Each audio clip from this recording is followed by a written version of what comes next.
Tonight on WTOL 11 News on Plus, what used to be a one-way street is now seeing traffic going in both directions. Tonight, those living on that street are not thrilled. First responders feel differently about it, why they say this new method works well.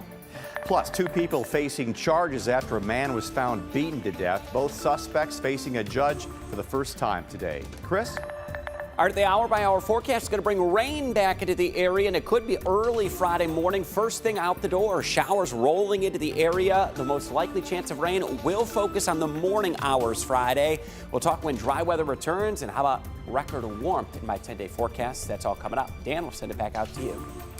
Welcome into WTOL 11 News on Plus. I'm Dan Cummins. Thanks for joining us. Now let's take a look at our top stories of the night. We have breaking news this evening. Prosecutors are now recommending resentencing for Eric and Lyle Menendez of killing their parents in 1989. Now, after decades behind bars, the brothers will have a chance to be free after 34 years behind bars. Prosecutors must now seek court approval of the case.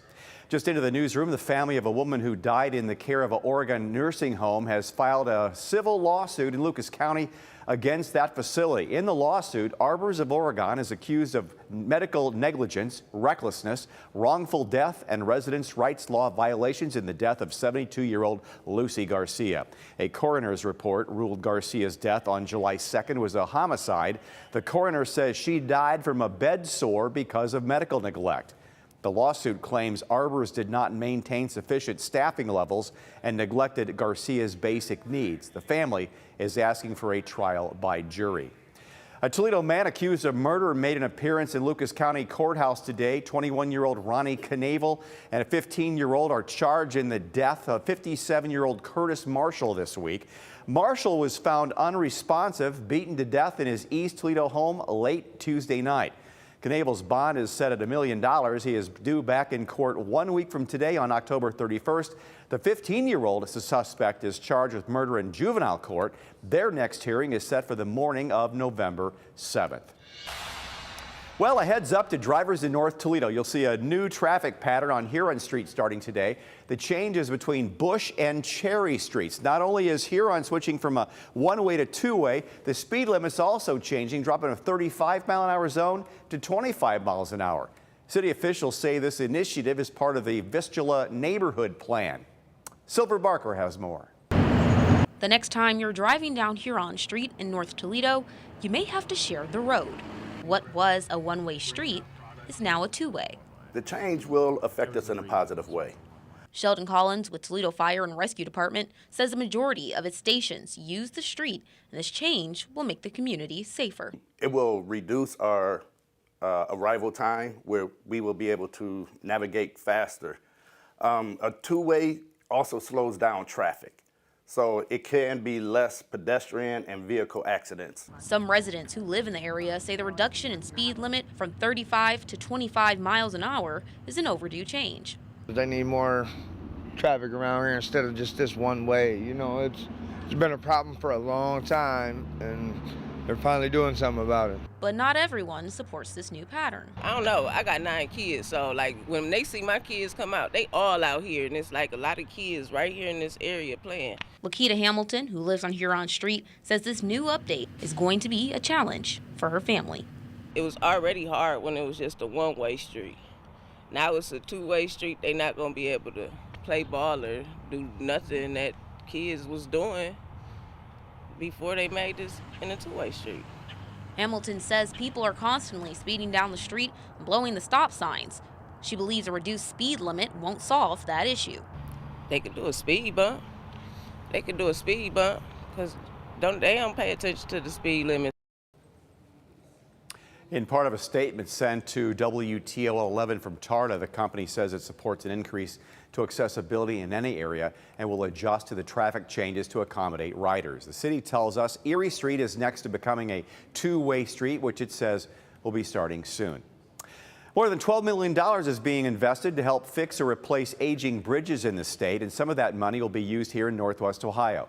Governor Mike DeWine and ODOT made the announcement today. ODOT says more than $2 million is going to the Burdan Avenue Bridge over the Ottawa River in Lucas County. There will be a replacement of the superstructure, including minor repairs to the beams and substructure.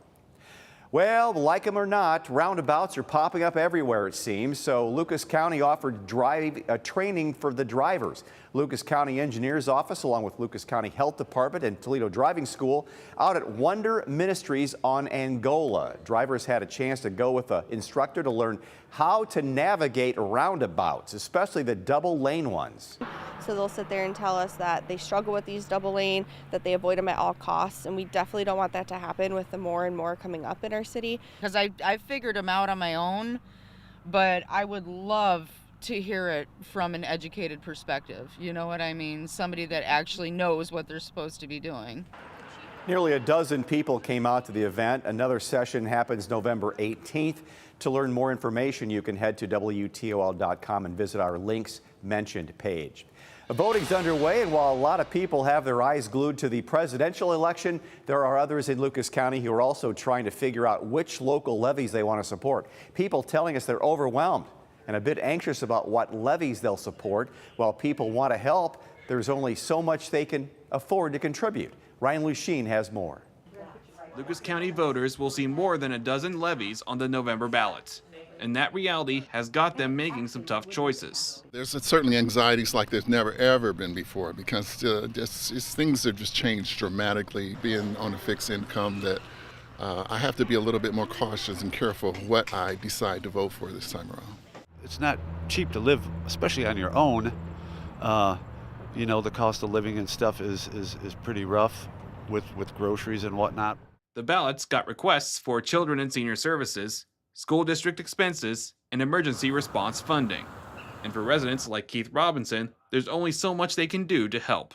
I'm comfortable, I've been blessed, but I just feel there's an overburden on the middle class now, an overabundance, just being overburdened with taxes, and it just needs to be a little bit more equitably spread it out to everybody, so if everybody pitches in, it's not as bad. For community leaders like Dr. Calvin Sweeney, they understand the money anxieties, but says voting to help fund levies, like TPS's Issue 19, helps in the long run. Because it's investing in our children, and we're preparing them to be college and career ready. That means they'll be able to get back into the community. They'll be working, tax-paying adults who can contribute to the success of our city moving forward. Sweeney's been the president of the Art Tatum Zone and lead pastor at the Tabernacle for more than a decade, and says at the end of the day, he wants people to think about the future, something John Brown Jr. is buying into. What goes into support for me is, is it going to better the community? Is it something that we need? You know, if it's something we need, then, of course, I want to support it and support the community. If you'd like to see how levies will affect your specific pocketbook, you can check out the Levy Estimator on Aries Online and search your address. 3 students from Tecumseh Public Schools were selected to serve as election inspectors for the upcoming presidential election. The students trained with Lenawee County election workers to successfully become certified election inspectors. It means they'll be helping to count and submit votes on Election Day. The government teacher of all 3 students say they have had a busy couple of weeks. The school's happy the students to get a hands-on experience there. They're gathering of government officials, business leaders, and community stakeholders today, and the focus was Northwest Ohio's real estate, glass, and solar industries.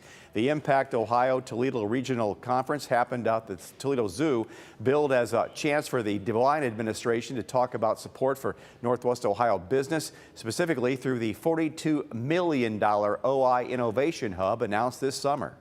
Part of the investment that the DeWine Houston administration is making in this region is to help make sure that that industry, that legacy is solidified for many, many decades to come. So we're excited to be a partner not only with the businesses that are investing in this hub, but also the universities. The DeWine Houston administration has invested more than $31.5 million to help with this innovation hub to help glass and solar industries thrive. The Northwest Ohio Glass Innovation Hub will be housed at the Owens, Illinois campus and be a place for industry and those in education to come together. Can you believe it? The town center at Levis Commons is celebrating 20 years of being in Perrysburg. It opened on October 24th, 2004, home to over 60 stores, restaurants, office tenants, and a movie theater. Celebrations kicked off today. Live music by The Fountain and a meal packing event with the Children's Hunger Alliance. This was something that Levis wanted to do to help the community. Today we have a meal packing event with the Children's Hunger Alliance, and we have people from the community, but mostly managers, employees, management team from here at the town center. Here packing weekend meal boxes. So when kids go home on Friday, they don't have to worry about what they're going to eat. Celebration continue all weekend long. Tomorrow there's a Pups and Polaroid event where you can dress like it's 2004 and bring your dog, get your picture taken with Polaroid. That's from noon till 2 p.m. For nearly 20 years, from nearly 90 years, two teams have been fighting for bragging rights in Northwest Ohio. UT Bowling Green meeting in the Battle of I-75 this weekend. UT hoisting the trophy in BG last year. BG did in Toledo the year before that. Both programs say current standings go out the window with the game. They're focused on winning. For us to get it off a midweek game and put it back on Saturday was really important to both schools. Chance for us to celebrate as communities together and make sure we put this thing on center stage. And our guys will be ready, and our crowd has a big impact on giving our team that extra lift as they compete for another win for the Rockets in this rivalry. Kick off the Glass Bowl's 3:30 Saturday afternoon. It's close to a sellout. University recommends fans get there early. If you're wondering, UT currently leads the rivalry 43, 41, and 4. Take a look at this. Muddy the Mud Hen brought a gift with a lot of zeros to the kids at Toledo Hospital. Mud Hen's donating $10,000 to the Russell Ebide Children's Hospital with the proceeds from Kids Takeover Day. It's amazing. It's so nice to see the players come in and actually work with the kids. You know, I think they would say that it's to have that time and experience with them and to see and to know children are experiencing illness and they're very thankful that they have not gone through it. So to be able to give that time back is valuable. Toledo Walleye does similar work in the winter to work with the kids and raise money for the hospital. Chris? All right, Dan, let's get a good recap on your forecast going forward into the upcoming weekend. This is it. It's the final weekend in October. We do have some rain chances early Friday. That is just about it. And then the weekend's going to be pristine with dry conditions.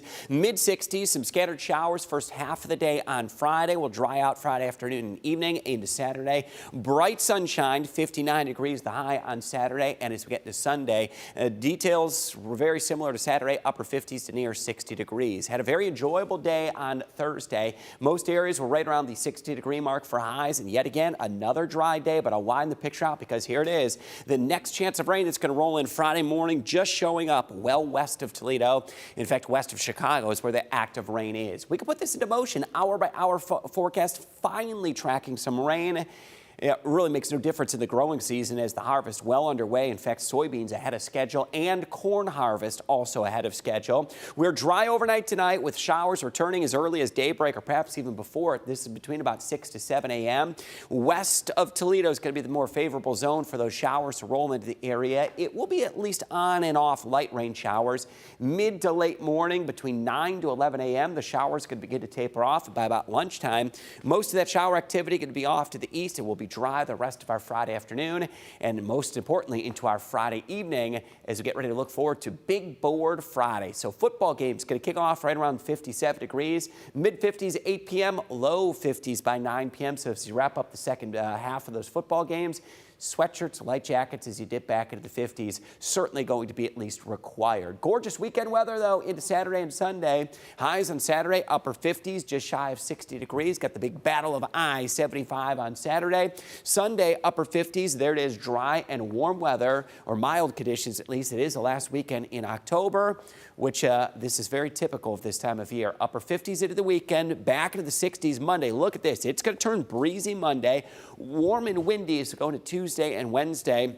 That's going to push us into the upper